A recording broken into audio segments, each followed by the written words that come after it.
দাদির হাতের এই আমলকির মোরব্বা গোলাপ জামুনকেও ফেল করে দেবে। যেমন হয় রসালো, সেরকম টক ঝাল মিষ্টি, আর রোদে শুকোনোর ঝামেলা ছাড়াই কয়েক বছর সংরক্ষণ করে রেখে দিতে পারবে।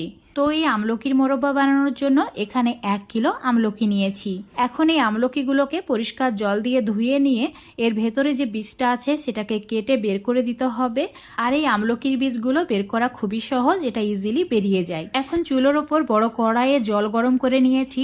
দেখতেই পাচ্ছ জলটা ফুটতে শুরু করেছে, তখন কিন্তু আমলকিগুলো অ্যাড করেছি। এবার চুলোর ফ্লেম একদম হাই করে দিয়ে 6 থেকে 7 মিনিট এগুলোকে সেদ্ধ করে নিতে হবে। এর বেশি সেদ্ধ করা যাবে না। তোমাদের 7 মিনিট পর দেখাচ্ছি। দেখতেই পাচ্ছ কালারটা পুরো চেঞ্জ হয়ে গেছে।